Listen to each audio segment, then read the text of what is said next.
Simcast, o seu podcast de emergência, com medicina baseada em evidência e dicas práticas para aprimorar o seu atendimento no pronto-socorro. O Simcast é um podcast com propósitos educacionais e não deve ser usado isoladamente para diagnósticos, tratamento e prevenção de doenças. Além disso, não deve ser interpretado como guideline, mas sim como opinião de nossos especialistas. Fala galera, beleza? Aqui é o Amir da Sim, para mais um podcast para vocês. E hoje, pessoal, a gente vai conversar sobre o estudo Classic. É um estudo que acabou de sair do forno lá no New England e vem contar um pouquinho para a gente sobre uma abordagem mais restritiva de fluidos na sepse, tá? Mas, Amir, por que esse tema é importante? Para eu responder essa pergunta para você, eu preciso que vocês entendam que contexto que a gente está. Atualmente, a gente vem tentando fazer um pouco menos de fluido na sepse, porque existem algumas evidências que fluido demais fazem mal. Só que até a gente chegar aqui, muita coisa aconteceu no passado. Então a gente precisa retomar um pouquinho a história para entender essa confusão que vem acontecendo. Então vamos lá. A primeira vez, pessoal, que a gente escutou sobre fluido intravenoso foi numa carta ao editor, lá na revista Lancet, em 1831, cara, por um escocês chamado Thomas Latta. Puxando a sardinha, óbvio, né? É um clínico, né? Mas vamos entender por que ele resolveu infundir fluido na veia dos pacientes. Naquela época, estava acontecendo na Inglaterra uma epidemia de cólera. Então, várias pessoas morriam, literalmente, de um choque séptico misto aí com choque hipovolêmico, tá? E o que aconteceu? Naquela época, o Thomas Latta estava atendendo uma paciente, era até uma senhora idosa, e ele estava fazendo fluido por via oral, a paciente não estava respondendo, tentou fazer fluido por via retal, a paciente também não estava respondendo, e no desespero, o que ele resolveu fazer? Cara, eu vou tentar fazer fluido na veia diretamente dessa paciente. Então, inicialmente, ele foi e aplicou 30 ml de uma solução meio esquisita, que tinha um pouco de soda, um bicarbonato. Ele tentou fazer uma mistura aí e foi fazer na veia daquela paciente. Ele fez inicialmente com medo, né? 30 ml. Obviamente, a paciente não respondeu muito bem, só que ele foi infundindo cada vez mais alíquotas. E conforme ele ia infundindo, ele via que a paciente respondia, cara. No final, ele chegou a infundir 2,8 litros nessa paciente e ela recuperou muito. Inclusive, ele descreve que a palidez da paciente melhorou, as extremidades que estavam frias foram voltando a ficar quentes e o pulso que era tímido voltou a ficar um pulso mais forte, tá? A paciente teve uma melhora clínica importante e sabe o que ele fez? Ele encaminhou essa paciente para um cirurgião. A gente sabe que tempos depois a paciente evoluiu a óbito aos cuidados do cirurgião. Qualquer semelhança é mera coincidência. Não estou aqui para brigar. Mas vamos lá. Então, o que eu queria falar isso, pessoal? Porque, então, desde 1800 e pouquinho, de 31, a gente está com isso na cabeça, né? Então, pô, infundir fluido pode ser bom, mas e aí? Quanto de fluido que eu vou infundir? Em quanto tempo? Qual que é o melhor fluido? Então, até hoje, a gente discute sobre todos esses temas na medicina e a gente, na verdade, depois de tanto tempo, ainda não tem tantas respostas claras. Hoje, a gente vai focar um pouquinho mais na quantidade de fluido. E aí que vai entrar o estudo Classic. Só que, de novo, para eu poder falar do estudo, eu preciso voltar ainda um pouco mais na história. Vamos começar falando da quantidade de volume que foi proposta inicialmente. Lá em 2001, no famoso trabalho lá do Rivers, o Early Goal Directed Therapy, ou seja, o cuidado guiado por metas na sepse, ele propôs para a gente que fossem realizados 30 ml por quilo na ressuscitação inicial, só que ele também não deixou claro para a gente quanto de fluido que a gente fazia após essa ressuscitação inicial. Então, a gente ficava na dúvida, tipo assim, beleza, fiz 30 ml por quilo, mas e agora? O que eu vou fazer? Então, acontecia de maneira muito heterogênea essa reposição de fluido, já que não tinha nenhum norte para a gente fazer. No passado, a gente acabava fazendo bastante volume, muito mais do que a gente faz hoje em dia. Quem aí já deu um plantão com um colega aí mais velho, já deve ter visto que eles têm um pouco menos de dó na hora de fazer fluido. O paciente deu bobeira, pum, 2 litros de soro. Só que isso, com o tempo, a gente foi vendo que talvez não fosse tão legal assim. Para vocês terem uma ideia, tá, desse contexto aí que eu estou falando, da quantidade de fluido que a gente dava, tem um trabalho que não sei se vocês conhecem, que era o Process, tá? Era um trabalho lá em 2014 que ele veio no intuito de comparar o trabalho do Early Goal, lá do Rivers, dos cuidados habituais, com o cuidado usual, que era o cuidado a cargo do clínico ou do intensivista que estava assistindo o paciente. Quando a gente vai olhar a tabela desse estudo, né, ao final de 72 horas, em média, galera, nesses dois grupos, a quantidade de fluido gerou em torno de 7 litros. Ou seja, então, ao final do terceiro dia, tinha entrado nesse paciente mais ou menos 7 litros.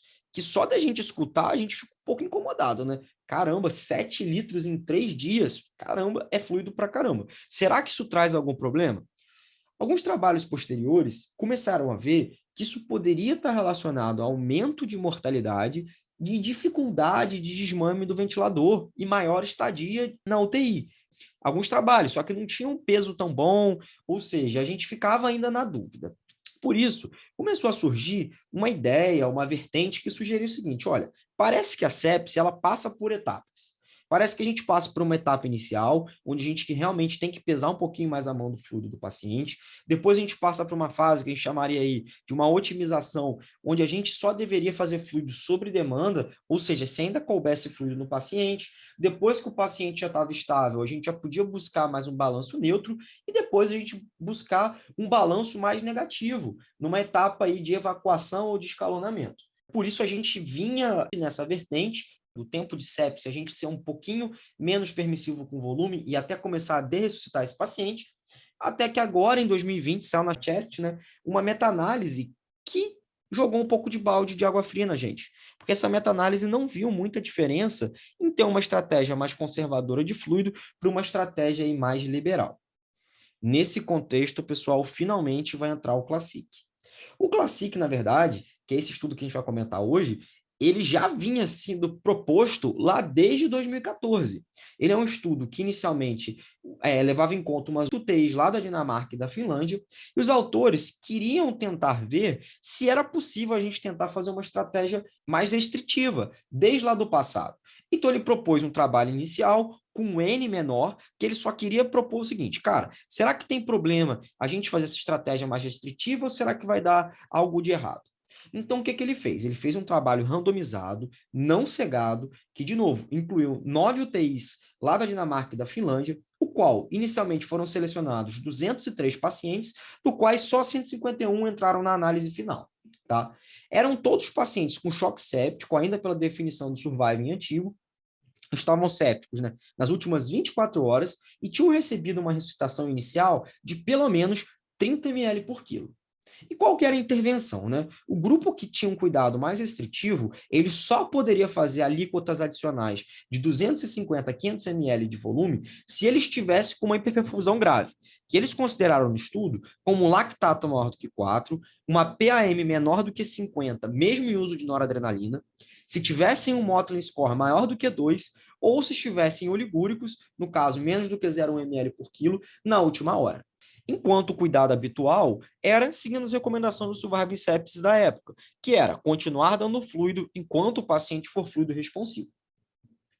No final do estudo, que a gente consegue analisar em torno aí do quinto dia, no grupo restritivo, só houve a infusão aí de 1.678 ml de fluido, enquanto no grupo de ressuscitação liberal ficou em torno de 2.928 ml.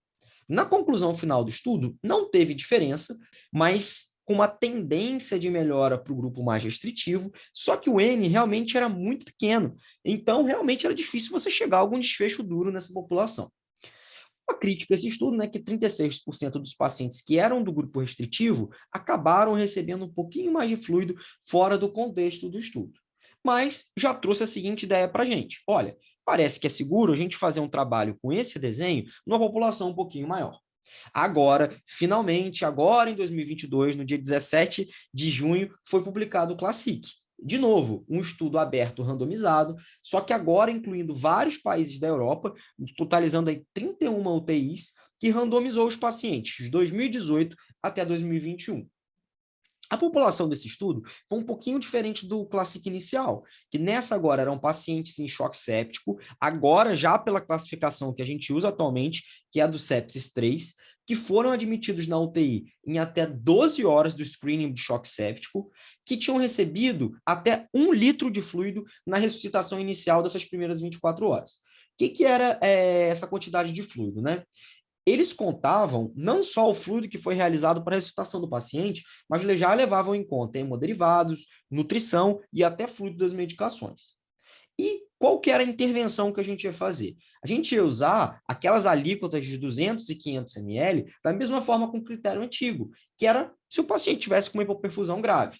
De novo, caracterizada por um lactato maior que 4, uma PM menor que 50, mesmo uso de nora, um Motley score maior que 2, uma oligúria menor do que 0,1 ml por quilo na primeira hora.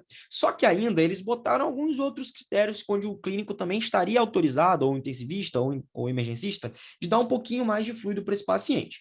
Primeiro, se o paciente tivesse alguma perda visivelmente documentada. Como assim? Poxa, o cara tá vomitando pra caramba, o cara tá sangrando pra caramba. Então ele estava autorizado a repor esse fluido, mas desde que fosse na mesma quantidade do fluido perdido. A mesma coisa se ele tivesse um dreno com débito muito grande, onde ele também poderia repor no mesmo volume. Ele também podia repor fluidos para corrigir uma desidratação óbvia ou se o paciente tivesse com um distúrbio eletrolítico. Por exemplo, o cara com uma hipernatremia, que talvez precisasse mais de fluido, também estava liberado repor fluido nesse contexto.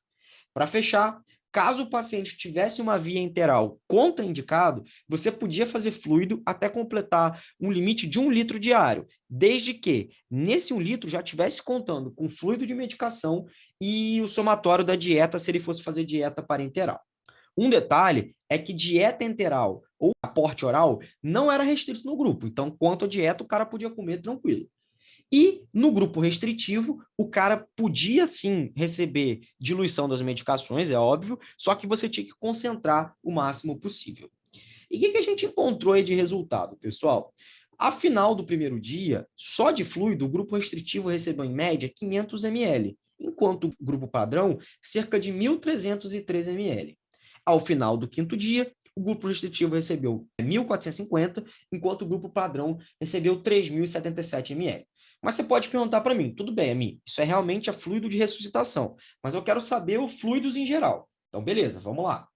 Após o primeiro dia, o grupo restritivo recebeu 1.843 ml e o grupo padrão 2.708, e ao final do quinto dia, o grupo restritivo recebeu 8.864 ml e o grupo padrão 10.800 ml. Beleza?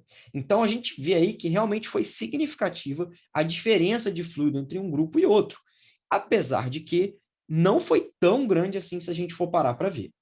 Conclusão do estudo. Não teve diferença nos desfechos primários e secundários estabelecidos. Só para a gente falar, o desfecho primário avaliado foi mortalidade em 90 dias e o desfecho secundário foi efeitos adversos em alguns sistemas, infarto, se o paciente ia ter piora de lesão renal, nada disso teve diferença.